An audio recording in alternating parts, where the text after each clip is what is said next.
This channel does not promote any violent, harmful, or illegal activities. All content provided by this channel is meant for an education purpose only. দেখুন, তাপস রায় একদম নির্দিষ্ট করে সুদীপ বন্দ্যোপাধ্যায়ের নাম করলেন, দাবি করলেন যে সাংসদ সুদীপ বন্দ্যোপাধ্যায় নাকি তার বাড়িতে ইডি হানার পেছনে ছিলেন।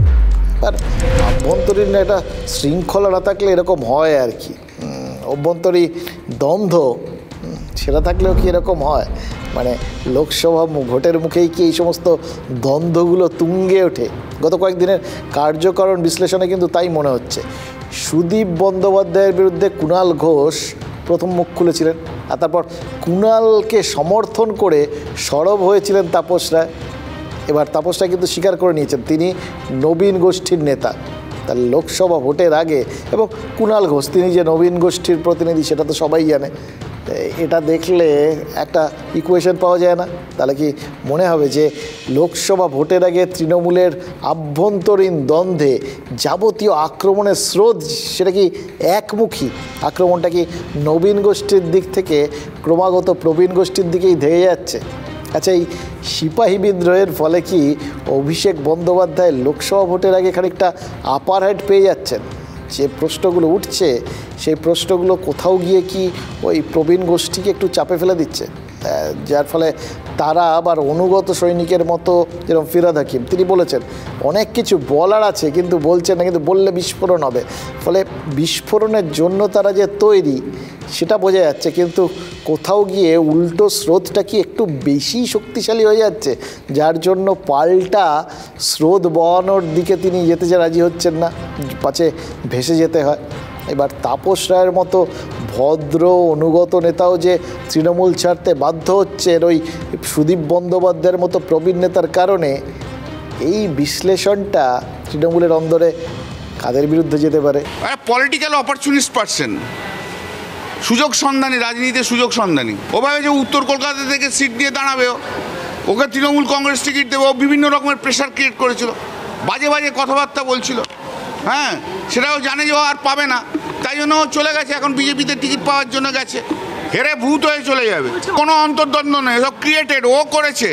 ওর মতো দু একটা মেটেরিয়ালস মাল আছে, তারা এসব করেছে। যে মুখপাত্র বিক্রি হয়ে যাচ্ছে তারা করুক না, আমাদের কোনো অসুবিধা নেই। আমি তাপসদাকে অনুরোধ করব যে যদি কোনো যন্ত্রণা থাকে, যদি কোনো বক্তব্য থাকে, তাহলে তাপসদা আপাতত একটু বিশ্রামে থাক।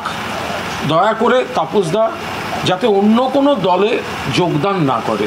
যখন একটা সিদ্ধান্ত নিয়ে ফেলেছে, কোনো চিঠি দিয়ে ফেলেছে, আমি তো তাকে বলতে পারি না দাদা ফিরিয়ে নাও। আমার শুধু মাঝে মধ্যে ওই বায়রান বিশ্বাসদের মতো মানুষজনের কথাটা মনে পড়ে। তারা তো আবার কোথাও গিয়ে অন্য দলের হয়ে জিতে তৃণমূলেই এসছিলেন।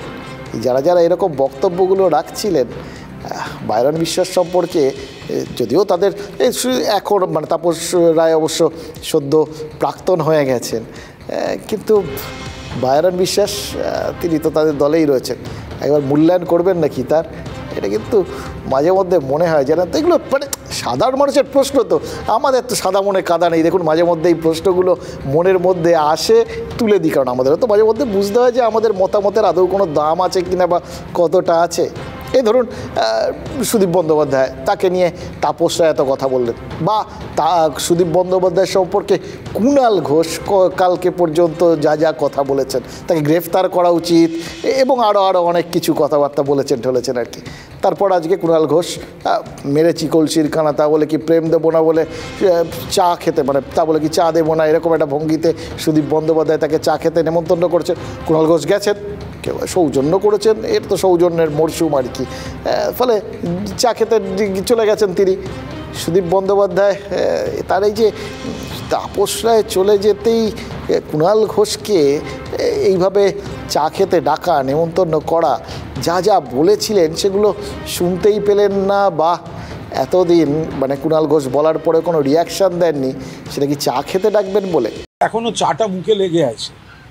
হ্যাঁ, তো সুতরাং এই ধরনের কথাগুলো এখন এবার যা যা বলেছি, কেন বলেছি, কিসের জন্য বলেছি, ঠিক বলেছি কি আমার ভুল ধারণা, সেই আলোচনাগুলো যখন একটা মুখোমুখি বসে আলোচিত হয়েছে, তো তারপরে নতুন করে সেই বিষয়ে কোনো মন্তব্য করতে যাওয়াটা আমার মনে হয় আমিও বলবো না, সুদীপদাও বলবেন না।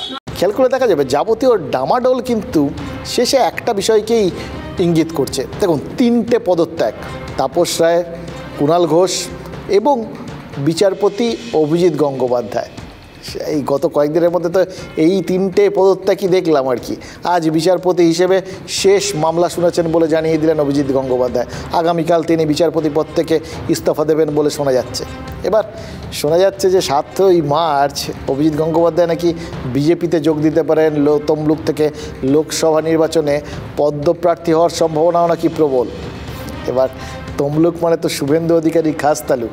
শুভেন্দু না হলে দিব্যেন্দু, গত কয়েক বছরে অধিকারী বাড়ির 2 ছেলেই ওই তমলুকের সাংসদ হয়েছেন। অধিকারীদের সেই গড়ে কি এবার অভিজিৎ গঙ্গোপাধ্যায়ের নতুন লড়াই? এবার প্রশ্ন হচ্ছে যে রাজনৈতিক ছাপ গায়ে লেগে গেলে মানুষ তারা মানে তাকে ঈশ্বরের চোখে কি আর দেখবেন, নাকি একজন রাজনৈতিক নেতা হিসেবে নতুন করে মূল্যায়ন করবেন? 1 বছর ধরে সমস্ত রাজনৈতিক দলের সঙ্গে যোগাযোগ ছিল। বামের উকিলরা ভাবতো বামে আছে, একদিন ধরে বামকে নিয়ে খেলেছে, এবার বাম থেকে চলে গেছে ডানে, এবার ডানে গিয়ে দাঁড়াবে। শুভেন্দু অধিকারীর সঙ্গে লাইন রয়েছে। রাজনৈতিক পক্ষপাত দুষ্ট জাজমেন্ট হয়েছে। 85% judgement and order supreme court satisfied করেছে।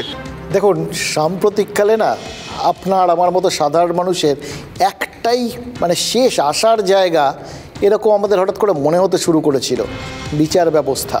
যে জায়গাটা সচরাচর সাধারণ মানুষ একটু এড়িয়ে চলেন বিভিন্ন জটিলতার, ওই আদালত ছুলে তোর ঘরে মামলা ঢুকুক, এটা অভিশাপের মতো শোনাতো একটা সময়।